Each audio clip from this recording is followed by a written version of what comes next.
All right. Welcome to Coffee with Marcus and Mark, the number one stock market show on Spotify and one of the most popular market updates on YouTube. In this show, we talk about what's happening in the markets and how we're trading them. Now, today is Thursday, June 22nd. Stocks on a 3-day losing streak. Will that losing streak come to an end today? We'll see. Now, Tesla gets another big downgrade. We'll look at Tesla. Fed Chair Powell testifying again today. Unemployment claims coming in higher than expected. Overstock soaring on Bed Bath & Beyond's failure. Plus, we'll review a trade that Markus and I took today. As you can see, there's a lot to talk about, so let's go ahead and get started. If this is your first time here, my name is Mark Hodge. I'm head coach at Rockwell Trading. And today, I'm running the show by myself, but on most days, I'm joined by Rockwell Trading's founder, Markus Heitkoetter, that is. But even though I'm alone, I promise that you're in good hands. You could say that we have a ton of trading experience at Rockwell Trading, decades, in fact, and we know our stuff. We're not afraid to tell it like it is. So if you're looking for some good, honest insight into the world of trading, then you've come to the right place. Before we dive in and show you how we're tackling these crazy markets, let's take a look at what's moving the markets today. I'm going to go ahead and bring up the S&P 500. And we see here that the S&P has just been on this real nice run higher since May, although recently starting to pull back. We see that on Friday, we had this reversal bar opening higher, rallying, and then pulling back, ending the day slightly lower. This continued. Monday, markets closed for a holiday. Tuesday, down day. Wednesday, down day. And today, we opened lower, dipped a little bit, but right now, we're really trading flat. The S&P down just 2.5 points, which is nothing, less than 0.1%.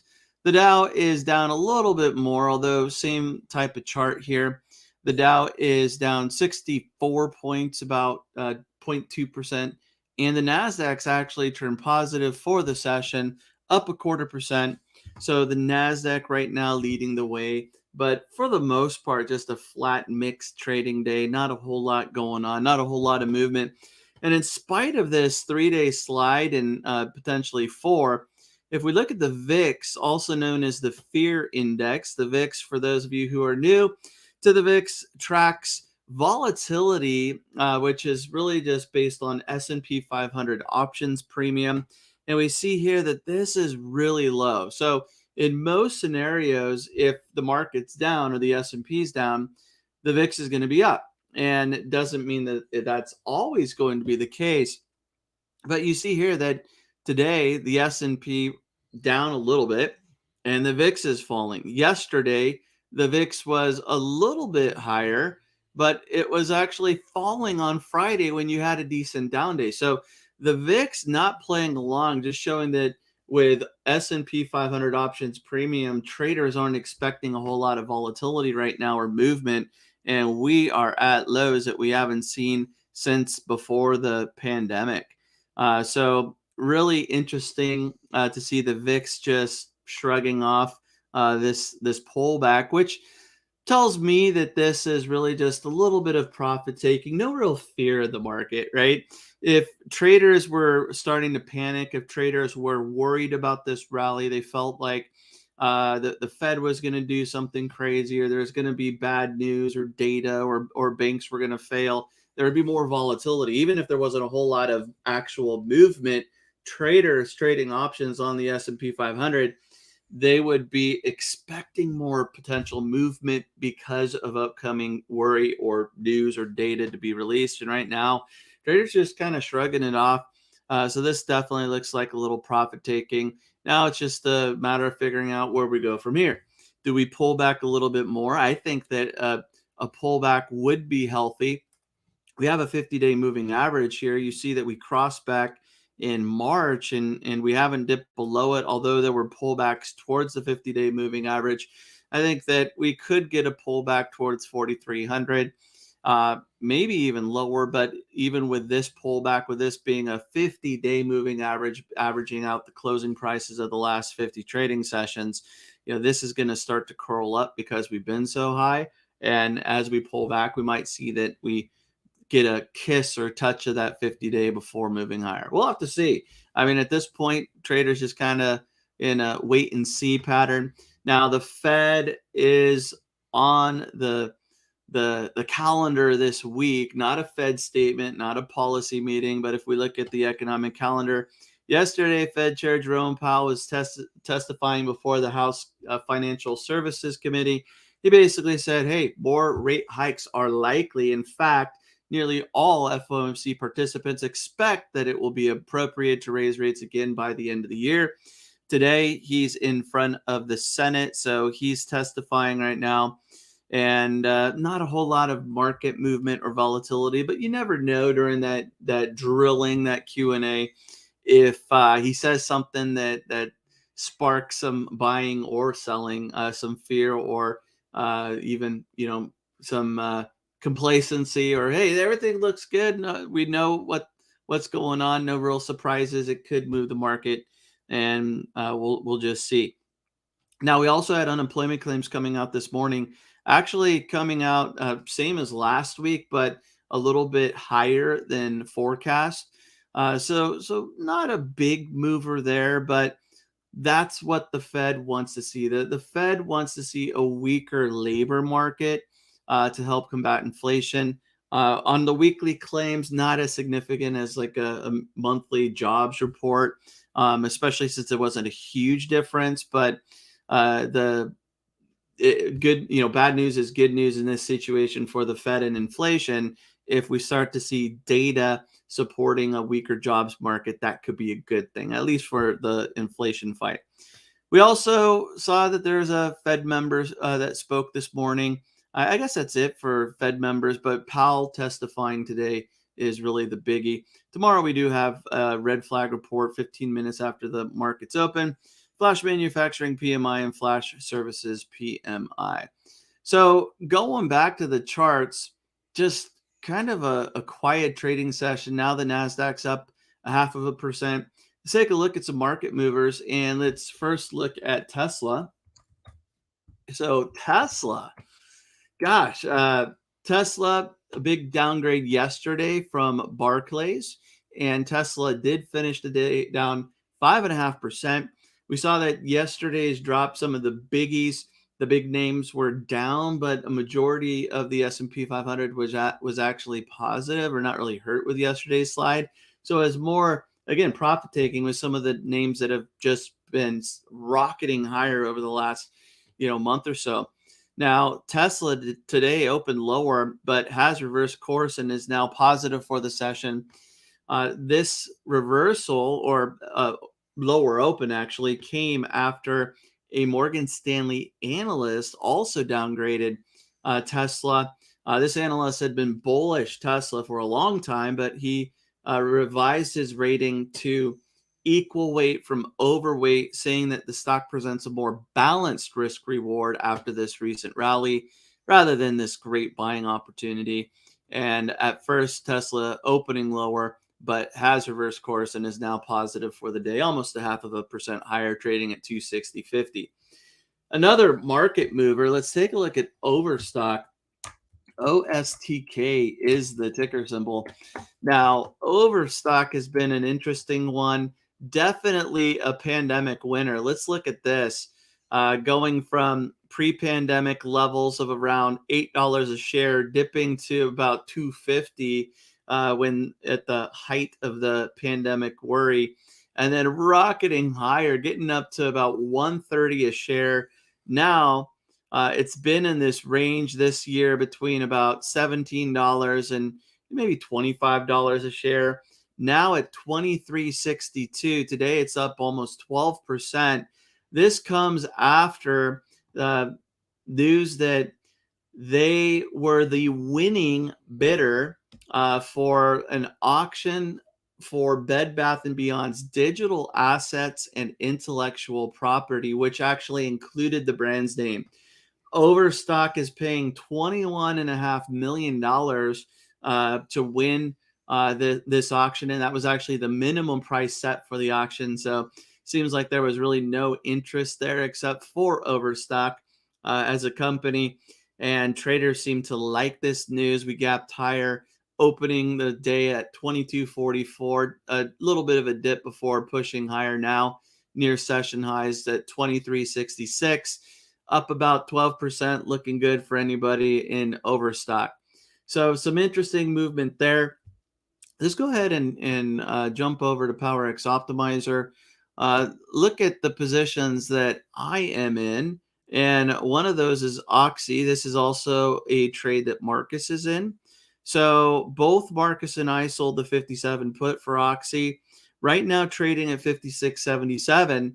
And if we stay below 57 tomorrow, it is a put for tomorrow's expiration, then we will get assigned shares at 57, which is what I would like to have happen. When we trade the wheel, it's really a three-part process. You sell puts, collect premium, get paid up front. If the stock pulls back to the strike that you've sold and dips below it at expiration, you will be assigned shares. You will be the proud owner of shares at a discount from where it was trading at before. And then the time or goal is to sell calls, collect premium on the call side until you get called away and you rinse and repeat. Right now, 56.76 for Oxy. And I think this one has some really nice support at 57. And even if it pulls back a little bit more, we see that buyers continuously step in between 50.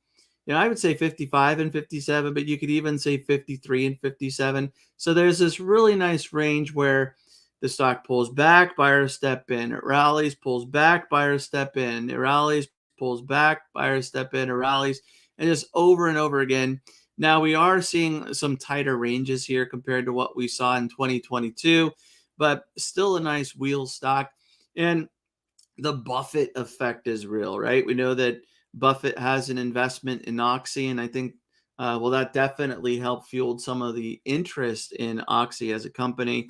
Right now, I'd be happy to be assigned at 57 and looking forward to that opportunity if it should come, as well as selling calls against those shares. Now, PNC is another position that both Marcus and I are still in. My entry or cost basis is 136. My break even is 134.55. Down a little bit. So here today, we do see that there is a down day for PNC, down 2%. So definitely a bigger dip compared to the broad market and what's going on with other stocks. But hey, this is what we've seen with PNC. Seeing some resistance around 130, 131. I'm hoping that even a little pullback like this could generate some buying interest, right? When you have a company that is profitable, that's doing okay in spite of some of the challenges. When there are pullbacks, there's a tendency for buyers to step in. And I would love to see this happen. Doesn't look like it's going to happen today, but pushing PNC up through 130, 131, get back up towards my cost basis so I can start selling calls. So nothing to do with this one right now. Now, CSIQ. CSIQ was a trade that we actually placed this morning in our mastermind call. CSIQ, both Marcus and I sold the 35 put that expires next week, next Friday. So we were able to get 30 cents premium on that one. So nice little ROI. We really like this 35 level. Looking at this stock, you see here that we've had some nice ranges. There's some decent support around 30 as well, but more recently in March, support between 35 and 37. So we were looking at that 35, and pull back to 30 wouldn't be that big of a deal if that were to take place. Now, fundamentally, this looks pretty good. We see here that the PE ratio is 8.25. No dividend yield, so they do not pay a dividend.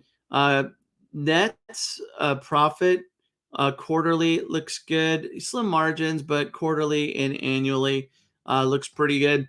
And I have a note here, better fundamentals out of the solar bunch. Here, let's look at a few others. Enphase might be one, right? Look at this. Enphase in a downtrend, maybe seeing some support here. But when we look at the numbers, the PE ratio is about 50. So 8.25 versus 50. I like CSIQ better. You also have the income statement, maybe a little more. Well, it's not bad. The income statement isn't bad, but PE ratio and chart wise, if I'm looking at CSIQ's chart versus Enphase, I think CSIQ looks a lot better, especially for the wheel. When we're trading the wheel, we are trading a stock that's sideways or slightly bullish, right? Where we see some nice support and we trade in these nice ranges. So 35 is the strike that we sold for next week. This was near session lows when we took the trade. Since then, it's made a reversal and is now up just shy of 1%. So not quite enough to make it a 1 day 80% profit trade. But keeping an eye on this one, might be able to close it early. Otherwise, if we do see a continuation to the downside, which right now doesn't look like it will be the case, we are happy to get assigned shares at 35. So new trade that we took today. Right now, these are the three wheel trades that I'm in, the three wheel positions that I'm looking at. And if we look at the asset correlation, this is actually pretty nice here. Look at this green. So asset correlation, I think, is important. We like managing 5, 6 positions at a time with the wheel strategy, and some might say, "Hey, that's not enough to be diversified." Well, I think that when you are using asset correlations, it is fine, right? For me, it's harder to benefit from 20 positions and manage 20 really great trades. I think it's easier to find 5, 6 great trades. Right now, I've found 3 in my opinion. And by paying attention to the asset correlation, it means that the movements are not highly correlated. So if we're trading things that are totally correlated, you're living or dying by the move of the market, and everything's moving together. So if it's a good up day, everything's going positive. If it's a big down day, everything's down at the same amount. Instead, by having a better uh, correlation here of 1 is 100% correlated, meaning that if PNC was up 2% for the day, Oxy would be up 2% for the day, right? That would be a complete correlation. -1 would be the exact opposite, where they're moving in the exact opposite way. So if PNC was up 1%, Oxy would be down 1%. So here we see that this green 0.5 is our cutoff for when there starts to be a little bit of a correlation. For Markus and I, 0.65 would be our cutoff to pass on an opportunity. Here I could add N phase as an example. Let's see how correlated, N phase is to. Okay. I was thinking it might not have that correlation of 0.65, even though they're in the same sector. But you saw that N phase was actually moving lower and falling while CSIQ was moving sideways. So there's a correlation there, looking back to last year, but uh, not as correlated as you typically might see. Let's see this. Let's look at a bank like actually WAL and PNC. PNC moving a little bit better than WAL. Okay, let's try another one. Let's look at APA, see something correlated to Oxy. Here we go.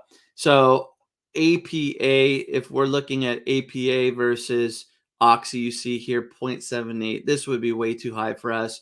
It's essentially like taking the same trade. So I wouldn't want to be an APA and Oxy at the same time. And these three right now, really nice correlation and balance. Assigned PNC, we'll see what happens with Oxy, also CSIQ. But for me, it's a really nice mix. So with that said, let's go back, take a look at the overall market, and we see that, well, not a whole lot has happened. And the NASDAQ's still up 0.5%. Let's see where we're at for the week. NASDAQ down 0.9%, almost 1% for the week. All right, so question of the day. Do you think the NASDAQ can make a comeback? Will we see the NASDAQ get back to Friday's close to finish the week positive and continue its win streak. If the NASDAQ can do it, that would mean the NASDAQ would be on a 9-week win streak. Otherwise, if we stay below 13,689, the NASDAQ will snap its 8-week win streak. So what do you think? Will the NASDAQ snap its win streak? Will the win streak continue? Leave a comment below. If you like this video, please give it a like. And if you're new to the channel, please subscribe so you get notified when we have more videos. That's going to do it for today's market update. Until tomorrow, happy trading, everybody.